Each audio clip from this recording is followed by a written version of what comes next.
I hope we bring that back to Thumbs up. I'm ready to fail. Guarantee. Well, as soon as we get that.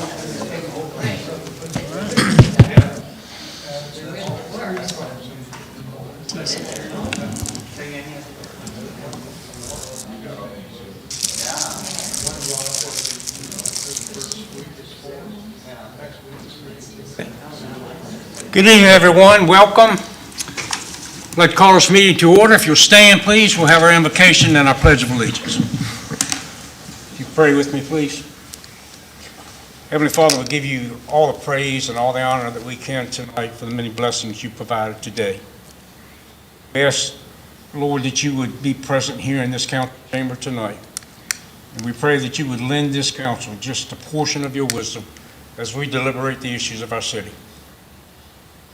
Make this prayer in your Son's name. Amen. Amen. Pledge allegiance the flag of the United States of America, and to the republic for which it stands, one nation, under God, indivisible, with liberty and justice for all.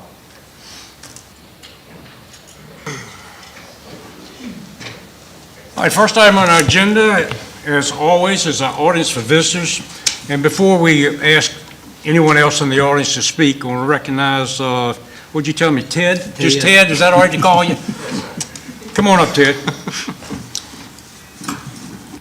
What is the last name? Poquoson. Oh, I never do it. Oh, it's all right, sir. So I just want to say thank you for, Lieutenant Bassiani, American Legion Commander, Post 273 in Poquoson. I want to say thank you very much for those of you who responded to my email about attendance on the May 27th memorial. Those of you that didn't respond to me, I guess you don't like me, whatever, it's okay. No, but I understand some of you are busy and all. But my big concern is outside. We have a little bit of construction going on. I just want to see if you could, I would ask the secretary upstairs, we could just maybe make sure that we have some room for all of the guests that we're going to have coming from the community to have a place to sit and stand. If we could move one of those big trailers, that'd be awesome. I'll move it myself if you want me to. But anyway, that's about it. I just want to say thank you very much. Just remind you, May 27th, okay, is our ceremony here. Please, if you can make it, great. If not, I understand why. I know you're out of town, sir. So it's okay. You're off the hook. Yeah, I'm doing one on the Eastern Shore. That's all right. So thank you very much. That's all I have. And if anything, you guys ever need anything from the American Legion or any of the other hats I wear, thank you very much. Thank you, Ted. Thank you. Appreciate it. Anyone else have anything they want to address council about? Okay. Move on to our special presentations. We have a visitor with us tonight, and this is Ada Bagley. Is that correct? Say it. It's a representative of Virginia Peninsula Community College, and she has a presentation for us, and we're glad you're here. Thank you. Well, thank you so much for having me. Again, my name is Ada Badgley. I am the Chief of Staff and Director of Strategic Initiatives at Virginia Peninsula Community College. Thank you again for allowing us to have a couple minutes of your time. Our goal, we're making our way across the peninsula to just give an update about what the college is up to, where we stand right now, and a little bit about what our plans are for the upcoming year. So let me get started with that. So the first slide is just sort of giving you a snapshot of where we are with enrollment. We're looking pretty good.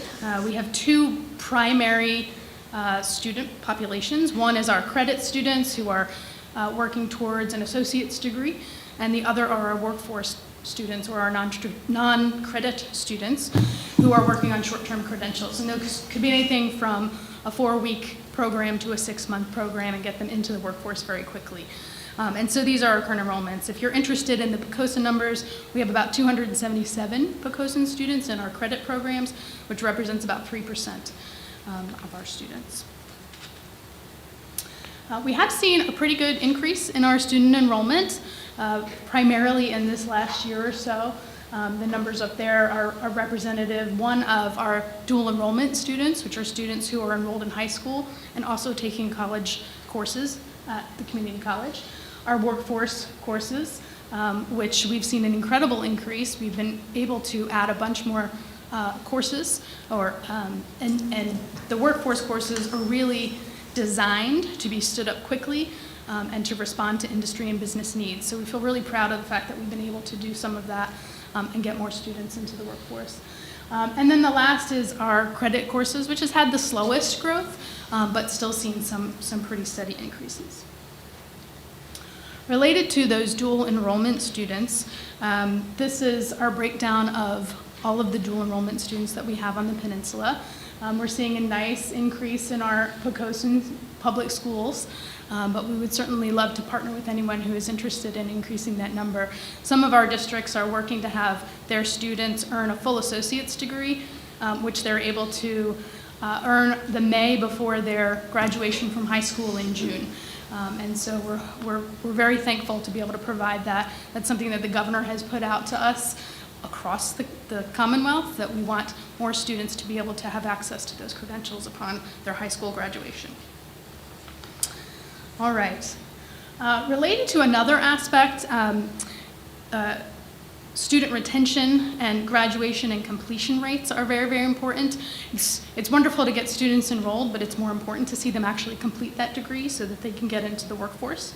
And our retention efforts are really based on meeting students' needs, figuring out what they need, making sure that they're having the classes that they need in order to get into that second year, and then keeping them engaged and towards progression. We did engage in a couple external studies recently. One of them is here, a graduate mobility study. And so this is a 10-year study, and the slide here demonstrates that Virginia Peninsula students are much more likely to stay here in the state and contribute to our economy and our businesses and our growth. And so it just highlights that this is a good investment and gives back to the state and the Commonwealth. Another piece here is related to our students who are employed. Most of our students are employed very quickly after completion. Within 6 to 18 months after completion, they are able to get a job that increases their contribution to the economy, that helps their families, that helps them move forward. We are excited in a potential future endeavor that will help increase these numbers, which I'll share in just a moment. So more to follow on that. One more study that I want to share is we did partner with a company called Lightcast to conduct an economic impact study. And so this is a little bit broader impact, and it's really about how our students and our presence on the peninsula can impact the economy. So in a nutshell, this is looking at how our operations, our student spending, and our alumni impact the peninsula and the businesses here. The biggest impact is clearly our alumni, right? So when they get that degree and they're able to give back to their communities, they're able to enter into the workforce at a higher paying rate, then they're able to have a greater impact on our region. And the last numbers-based slide here is really about rate of return. And so the biggest rate of return is certainly for our students. For every dollar they invest, they get a huge rate of return on that because they are then able to enter into higher paying positions and wages and have higher earnings. The second piece is related to taxpayer perspective, which just relates to the increased tax revenue and government savings. And then the last, which is a lot harder to capture, but Lightcast was able to do it, is really just about when more individuals are successful, we're all more successful. And so you can see that economic impact there about the societal impact. Last, I wanted to get into what are some of the exciting new things that we're working on. We recently broke ground on a theater. So in 2021, we lost our theater to a roof collapse. No one was injured because the theater was empty, thankfully. But we're able to break ground back in December, and we hope that by March of 2025, we'll be reopening that theater and hopefully bringing back some regional productions that we have lost in these past couple years. We're also working with the City of Newport News on an early childhood development center. We know that early childhood development is key to the pipeline of greater success in adulthood, having great success in early childhood education. And so with the city, we are partnering with them and the Peak Early Childhood Center from Hampton. They will have an early childhood center, and we will deliver our early childhood education associate's degree program in that center. So we're really excited about that. Right now, we're in the construction phase. We hope to have that open in the fall with classes starting at that center in January of 2025. The two other items to highlight here are a new trade center that we're looking to open again in the southeast of Newport News. We're hoping to break ground in the next month or two, and there'll be an 18-month build on that. The idea there is that we're going to expand our maritime trades training, so adding structural pipe fitting, some more welding booths, and some marine electrical components there, which will hopefully really impact our marine trades. And the last is a student success building. So we have a couple buildings on campus that we've recently vacated. We're planning to demolish them over the summer, start construction there right as soon as the theater opens, sort of switching our projects, and then that building will be our premier building that you'll be able to see from 64, right behind the sign that they presented on last time.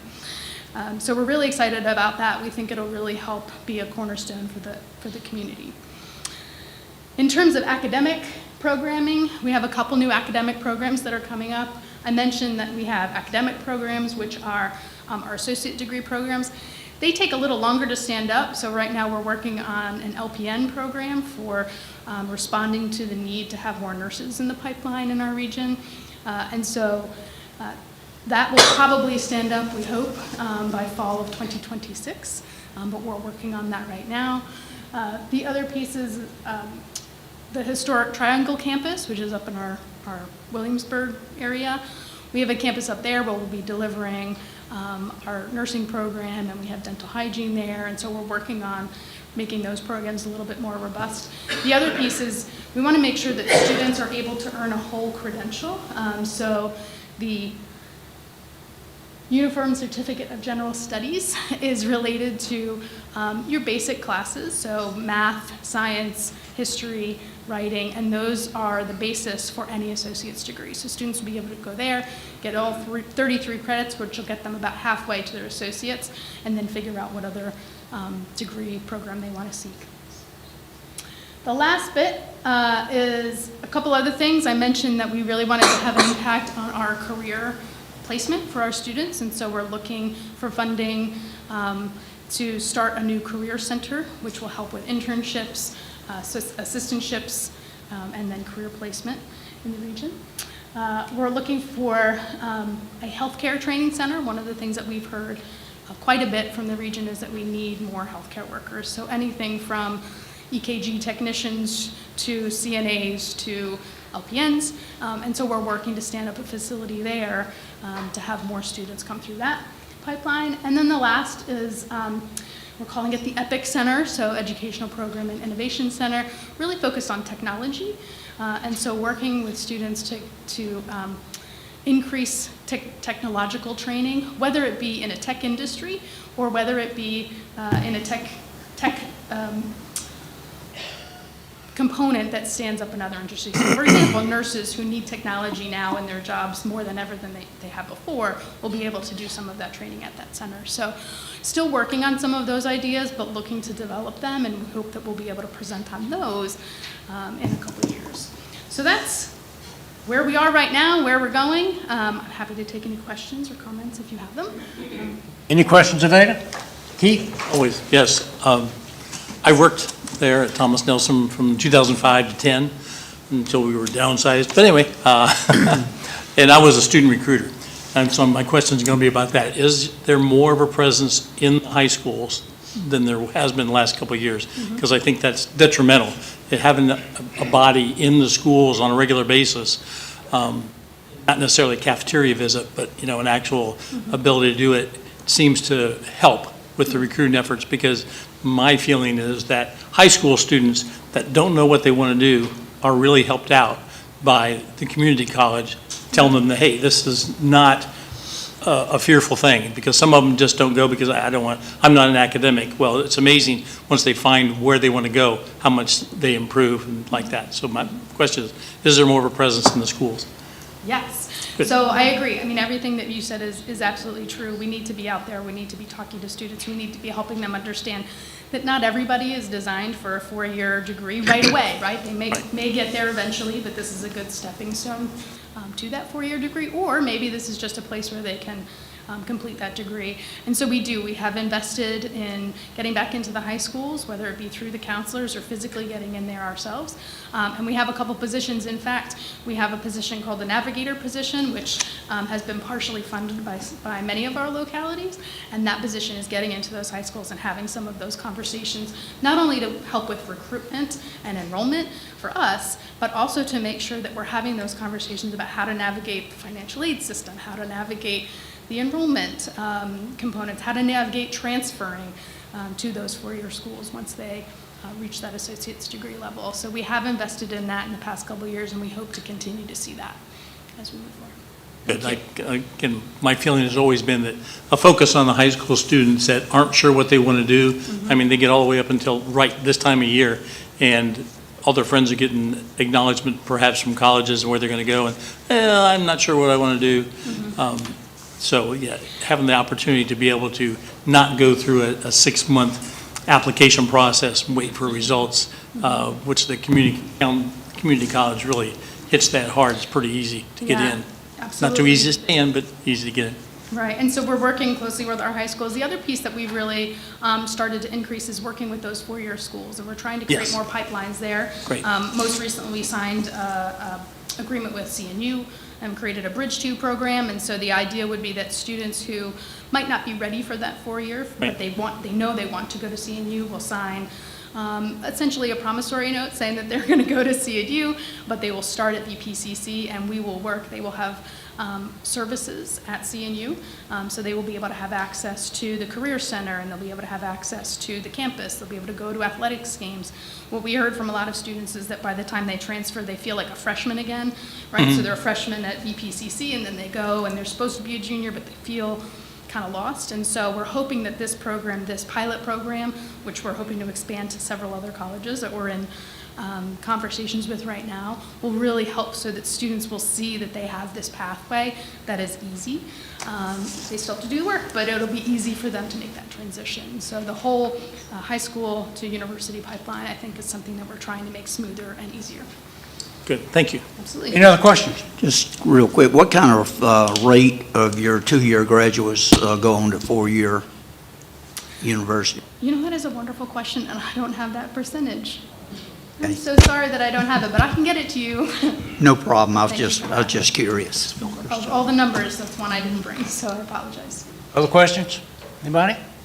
Ada, thank you so much for taking the time to be here, and our young people in good hands. All right, well, thank you so much. No, thank you. Right there, next item on our agenda is a special presentation, something to do with the Exchange Club. Because they're all here, I would ask that all of you join me at the podium if you will, and Miss Pat, if you'd get close to me, because I know you have some comments.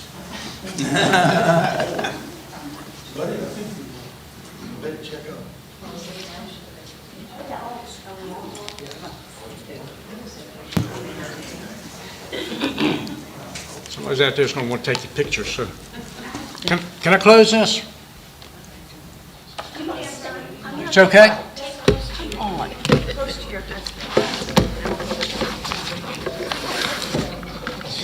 One of the better parts of, it's all right.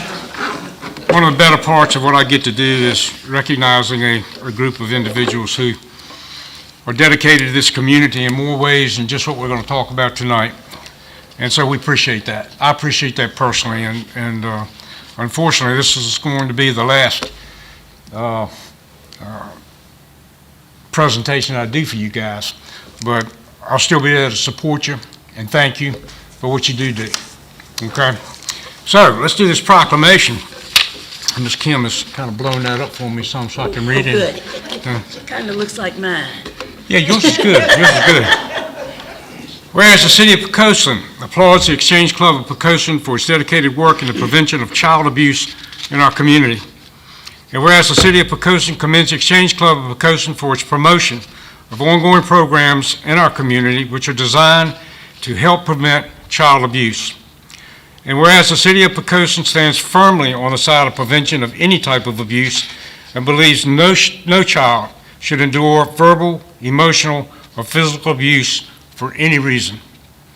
And whereas the National Exchange Club adopted the Prevention of Child Abuse program as its national project in 1979 in response to a request by its natural president who, as a physician, noticed an increase in child abuse cases in his medical practice.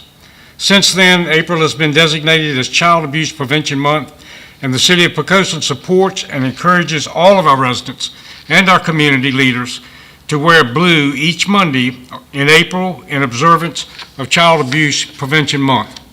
Now, I therefore, Gordon C. Helsel Jr., Mayor of the City of Poquoson, do hereby proclaim the month of April to be Child Abuse Prevention Month in the City of Poquoson in recognition of our commitment to healthy, happy children and to help eliminate child abuse in our community and to support the efforts of the Exchange Club of Poquoson and all others who observe this important cause in their mission to bring awareness of this tragic problem to the forefront and to help make our community a stronger and more loving city where children will be able to grow and thrive without fear and harm.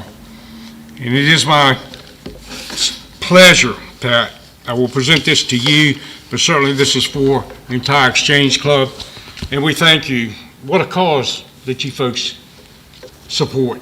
It's wonderful. Thank you so much. Thank you, thank you. Well, I didn't have Kim to type mine, but I'm following her lead. I know, I've seen it before. I can't Thank you, Mr. Mayor and Council, for recognizing the importance of child abuse prevention and allowing the Exchange and Excel clubs of Poquoson to promote the month of April as Child Abuse Prevention Month. While this special month is celebrated throughout the entire country, it is also the major project of all Exchange clubs. This year, the Exchange and Excel clubs wish to once again paint Poquoson blue with 15 pinwheel gardens throughout the city. We've graduated from 8 to 15 this year. One at the electronic sign on Victory Boulevard, one at the display board in front of the Parks and Rec building on Poquoson Avenue, one at City Hall, one at the high school. They had one at the high school last year that the Excel Club put up and painted the spirit rock there for child abuse prevention. 4 at the stoplight at Victory and With Creek Roads, one at each of the 4 corners. That was particularly impressive, I think, last year. We're doing that again this year. One at the primary school, one at the elementary school, and one at the middle school this year. 4 churches will have pinwheel gardens, one at Emmaus Baptist, St. Timothy's Anglican, Tabernacle United Methodist, and Trinity United Methodist. So please be aware when you see the pinwheel gardens, they are a reminder of the many children across our state and country that have been abused. We are reminded in the proclamation to wear blue on Mondays in the month of April. To help facilitate this, the Excel Club displays a tree, which is already placed in the entryway to City Hall, that has the little blue pinwheel ribbons on it. And so they help facilitate this process by the tree there, and we urge everyone in the city to stop by, grab a little pin off the tree, and wear it during the month of April. So be sure to grab one and wear it throughout the month, but especially on Blue Mondays. Exchange also partners with the Poquoson Public Library and the monthly food bank distribution by disseminating information to parents and pinwheel activities to the children. We make 150 baggies for the library and 50 for our food bank distribution. Daily tips for parenting children are displayed on the Exchange Club's Facebook page. We thank you so much for this opportunity to accept the proclamation and help us promote April as Child Abuse Prevention Month. Thank you all so much. Thank you, guys.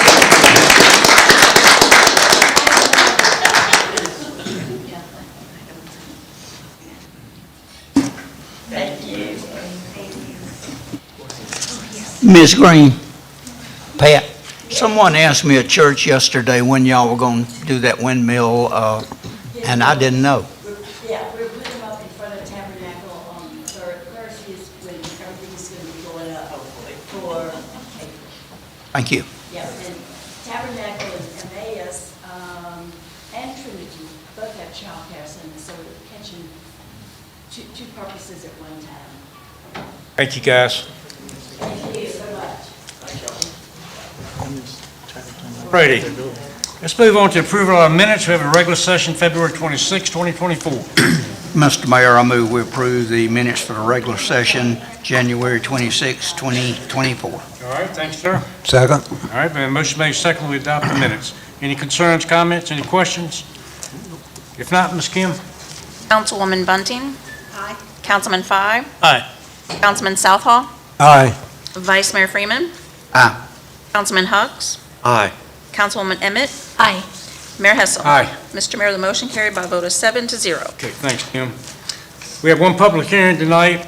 It is an ordinance to consider amendments to Article 11-4, Environmental Management and EMA Overlay District of the City of Poquoson Code and Ordinance. Mr. Wheeler? I don't know how I can top that. Laura's here to present it. This is a requirement of the state code. We've worked in partnership with a consultant with the state grant. It's been reviewed by the DEQ as well as the Planning Commission, and we're ready to go. And Laura can go as deep into this as you would like. All right. She's as close to an expert as we'll ever have. Hey, Laura, how are you? I'm doing well, Good to Matt. see How are you. you? I'm good, thank you. So good evening, council members, and Mr. Mayor, Vice Mayor, and of course, Mr. Wheeler. I couldn't have, You better mention his name. I do. He signs my paycheck. So if you recall, back in September of 2022, City Council appropriated funds for the Chesapeake Bay Implementation Grant, also known as the CBIG grant, that was awarded to Poquoson by way of the Virginia Department of Environmental Quality, that I'm going to call DEQ. We would like to thank Council for the appropriation because we have completed the tasks under the grant. I'm here tonight because a portion of the grant has allowed the city to revise the CBPA ordinance, bringing it into compliance with the new state regulations. There are a few modifications that I would like to point out, aside from some basic language revisions and formatting. There are added requirements for water quality impact assessments, including modeling, enhancements to the preservation of mature trees, clarity pertaining to wetlands delineation and Army Corps, language to address sea level rise and coastal resiliency, more detailed language on the Board of Zoning appeal process. This doesn't change our workflow, but it clearly defines the process within the regulations, as well as the addition of agricultural and wetlands verbiage. Once the revisions were completed, all of the required agencies, including city staff, the city attorney, and DEQ have reviewed the documentation. DEQ has also created a letter which has also been presented for you to review. And additionally, the Planning Commission has recommended for the approval of the proposed ordinances on February 22nd, 2024. Before you tonight, for your consideration, is an ordinance to amend Article 11.4, Environmental Management Overlay, EMA, Overlay District of the Zoning Ordinance. Thank you for your time, and I'm here for questions. All right, questions of Laura? Must have done all right, there's no questions. Thank you very much, Thank well you. done, well done. Mr. Mayor, Yes, sir. I propose an We're ordinance. going to have a public hearing first. Oh, I'm sorry. Okay, let's open the public hearing and ask, is there anyone in our audience who would like to address this ordinance? Okay, seeing none, we'll close the public hearing. Mr. Vice Mayor? Mr. Mayor, I propose an ordinance to amend Article 11-4 in Roman numerals, Environmental Management Area Overlay District of the zoning ordinance of the city of Poquoson. Done. Any concerns, comments? If not, Ms. Kim? Second. Councilwoman Emmett. Aye. Councilman Hugs. Aye. Councilman Fye. Aye. Councilman Southall. Aye. Councilwoman Bunting. Aye. Vice Mayor Freeman. Aye. Mayor Hessel. Aye. Mr. Mayor, the motion carries by a vote of 7-0. Thanks, Kim. Let's move on to item G, new business. It's an ordinance making additional appropriations for fiscal year 2024 of the Special Revenue Grant Fund, American Rescue Plan Act, Sewer Project. Ms. Tara, Good evening, Mayor House, how are you? council Good to members. see you. Good. In the fiscal year 2023 budget, City Council appropriated $14.1 million of the ARPA grant funds, which we received through the Coronavirus State and Local Fiscal Recovery Fund. And this was appropriated in the Special Revenue Grant Fund for a variety of special projects. The $14.1 million was based on what we anticipated in revenue at the time. However, we have actually received a total of $15.1 million, and the city is quantifying the remaining projects and additional appropriations needing. So one of the projects that was approved was for additional slip lining to our sewer system near Pump Station 15 on Messick Road. Based on an initial review of the project, the utilities superintendent determined that we should extend the linear foot for the project and expand to a small section at Pump Station 17 at River Road and Pump Station 10 at Ridge Road. The additional work qualifies under the guidelines and reduces the inflow and outflow of groundwater into the sewer systems, which are goals under the consent order with the Virginia Department of Environmental Quality and the Virginia Department of Health. The initial project provided for 1,400 linear foot of slip lining, and the proposed expansion will increase this to 8,327 linear foot. The total cost for the project is $541,774. And when we initially did the appropriation in the FY 2023 budget, we had included $55,700. So an additional $486,074 is required to complete the expanded project. So we are also requesting authorization for the city manager to enter into a contract with Corby Energy Services, Inc. by utilizing the cooperative purchasing agreement with Omnia Partners.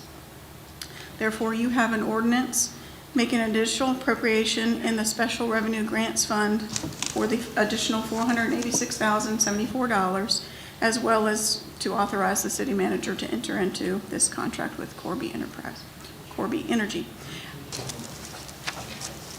And I would be happy to answer any questions. Chad, the utility superintendent, is here as well to answer any questions on the project. Great job, Tara. Great job. Questions? Randy? Mr. Mayor, if you would indulge me, since Chad is here, Chad, could you come forward and do a 1-minute short summary of sort of what is slip lining, what are the benefits from it, and what is our end result? I know the answers to these questions, but I think the public would like to know. Good evening, Mayor and council members. So slip lining is a cured in place pipe. That's a process that we use that you don't have to dig up the ground to do the repair. Basically what they do is they take they basically put in a fiberglass tube in there. They blow air in it, expand it, and they cure it with either steam or heat. And once that pipe is cured, it's a solid piece rather than every 50 feet there's a joint, which giving a possibility of leaking. So the basics there is it's a trenchless rehab, and we'll add another 50 plus years to our pipe. And the areas we're looking at doing are Messick Road, Ridge Road, and a small section on River Road. So I have a map that'll show you in case you're wondering. Anybody need the what it map? is. So I'm a picture person, so I have, so I can hand them out to you if you like. Sure, you can pass it around. Chad, they'd like to see it. Thank you, Chad, for the explanation. Does the pipe have to be empty for that? I mean, Yes, sir. so you're kind of waiting for... Put a bypass pump on there, or they'll pump and haul, and then when they do it, they'll cure, and how fast they heat it. We've done it before, about 6 years ago, closer to the station, and just an example, our run time was reduced about 40%. So, well worth the money and not picking up the road. So. Back in the old days when I used to be in communications, we had conduit that was basically collapsed and jagged, and you couldn't pull a cable through it. We did this process, and it's just like magic. Yes, It sir. just Works makes very it a well. brand-new slick pipe, and it just works wonderfully.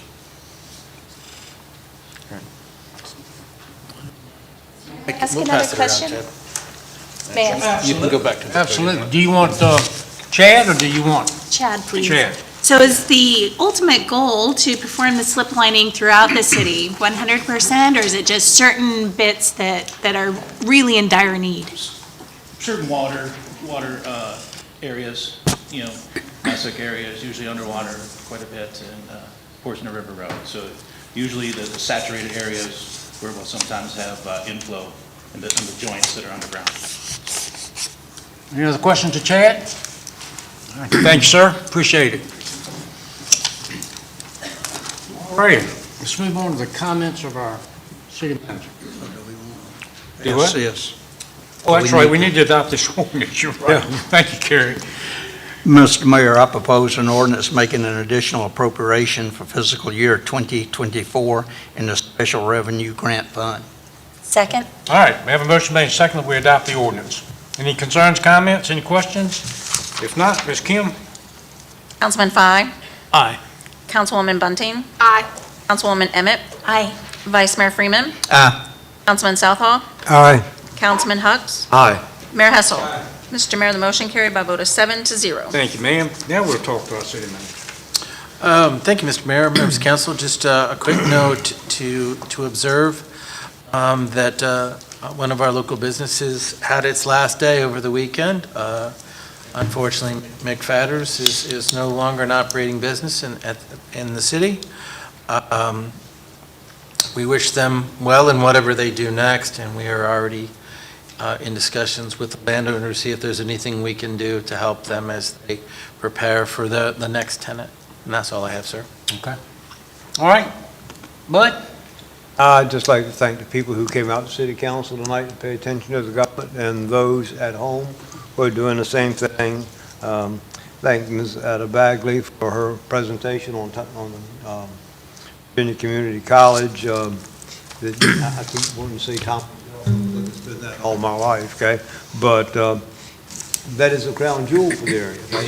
And it's a great benefit to the city and all the cities in the area, okay? And people need to take advantage of that, okay? Every member of my family has been to Thomas Nelson, okay? College, okay? Both my sons went there, 4-year degrees, okay? My wife got 2 degrees from there herself, okay? So it's a crown jewel, people need to take advantage of it.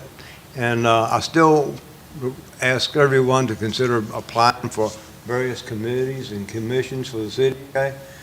It would be great to have a really backup source of people willing to serve, and so I encourage everyone at home to do that. And thank you very much. That's my comment. All right, thanks, sir. Miss Angie? Just echo what Bud said. Thank you for everyone who came out. Laura and city staff, thank you for the thorough updates on that environmental management area overlay district. There was a lot of verbiage in there, a lot to go through. It was thorough, well done, thank you. Ed, I hope you got my RSVP. And lastly, I'm just excited to hear about the Early Childhood Center at the VPCC. We just don't have enough early childhood centers, so that's good to hear. All right, thank you. David? Thank you, Gordon. With regard to the orderly, well-managed, and very successful presidential primary election that was held in Poquoson and elsewhere on March 5th, I'd like to recognize and extend appreciation to our registrar and director of elections, Tammy Pinckney, our deputy registrar, Tara Moore, our electoral board, Louis Littlepage, who serves as chair, Jennifer Barnes, who serves as vice chair, and Lynn Pauls, who serves as secretary, as well as a great many volunteers that we have from all over the city that we would not be able to have elections without. So thank you very much to all involved. Great point, thank you. Ms. Debbie? Mr. Mayor. Wanted to echo the sentiments. Thanks to everyone who came out tonight to speak. We're represented here, and city staff that's always here to answer our questions. Did want to just mention again, thanks to the Exchange Club and the Excel Club at the high school for bringing that to the forefront of child abuse and the reminders during the month. So we can all keep that in our minds, and hopefully that awareness makes a difference in the lives of the children in our community and elsewhere. Easter egg hunt, I do want to remind everyone about that. The Easter egg hunt that is going to be held at the Municipal Park on Saturday, March 30th. Activities start at 9:30 and the hunt starts at 10. So bring the little ones out, that's sure to be fun. Spring sports at the high school is underway. Little League is underway. I was just at a Little League game before I scooted away to come here tonight, and I think I will be able to see the finish of that game. So congratulations to all the players. They're working hard, the parents that get the kids where they need to be, and hope everyone has a safe and successful season. Thank you, Debbie. Thank you, Mr. Mayor. Thank you. Keith? Yes, want to thank Randy for inviting us to go to the Peninsula Regional Jail a week ago Friday.